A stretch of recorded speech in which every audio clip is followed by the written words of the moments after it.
अब उन्हें उम्मीद थी कि अपना कठपुतली जो है वो ले आएंगे, बल्कि शाह ईरान के बेटे को वो निक्कर और बनियान पहना के मालिश भी कर रहे थे, जाए भैया बादशाह बनना है आपने। और पहली शिकस्त ट्रंप को कहना पड़ा कि इसकी वजह को और बंदा लाएंगे।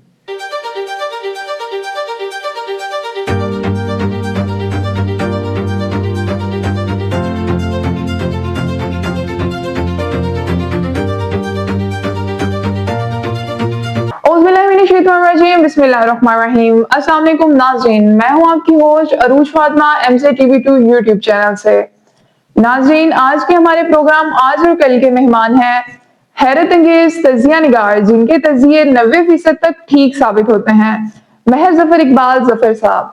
आज हम ईरान और इसराइल जंग पर इनसे सवाल करेंगे। अस्सलाम वालेकुम सर, कैसे हैं आप? सर, जब पाकिस्तान और इंडिया जंग के दौरान नूर वली महसूद ने हिंदुस्तान का दौरा किया तो आपने कहा था कि नरेंद्र मोदी और नूर वली महसूद का पाकिस्तान पर एहसान है कि पाकिस्तानी कौम इस गठजोड़ के बाद एक हो जाएगी, और अल्हम्दुलिल्लाह ऐसा ही हुआ। पाकिस्तानी अवाम में 1965 वाला जज्बा और इत्तेहाद लौट आया।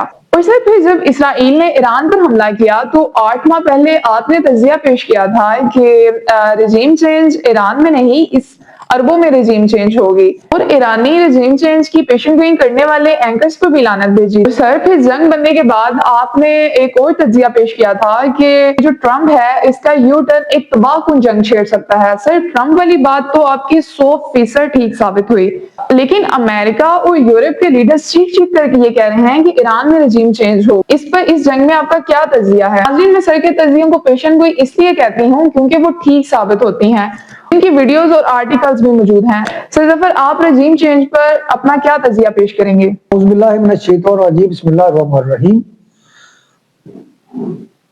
अस्सलाम वालेकुम नाज़रीन। वालेकुम सलाम मिस फातिमा। आपका बहुत शुक्रिया कि आपने मेरे तस्वीर के बारे में तारीफ की, और मैं चाहूंगा कि सबूत के तौर पर चीजें लगा भी दी जाए। एक बात इसमें मैंने की थी कि ट्रंप ने यू टर्न लिया तो दुनिया में तबाहकुन जंग छिड़ेगी। ट्रंप जिसका दिमागी तवाज़ुन ठीक नहीं है, या टोटली उसके अंदर कोई शैतानी रूह है, जो ना किसी कानून को मानता है, ना किसी डिसिप्लिन को मानता है, तो ना ही किसी वादे की सीयत है उसके पास। तो उसे यू टर्न मुज़ाकरात के दौरान उसने यू टर्न लिया। और पहले रेजिम चेंज की बात साथ ही करूंगा। उस वक्त भी मैंने कहा था, आप मेरी वीडियो को लगाएं, मैंने मिसाल दी थी कि दुनिया की तारीख है कि जब झंडा गिर पड़ता है, जर्नैल शहीद हो जाते हैं, सलार मर जाते हैं किसी फौज के, तो इस फौजें हथियार डाल देती हैं, भाग पड़ती हैं। ईरान की पूरी क़यादत तहस नहस कर दी उन्होंने उस वक्त, लेकिन ईरानी खड़े रहे। जब इसराइल की चीखें निकले से इंडिया की चीखें निकली थी, तो ट्रंप ने कहा जी हम पीछे जा रहे हैं, सबक सिखा दिया है, मुज़ाकरात करेंगे।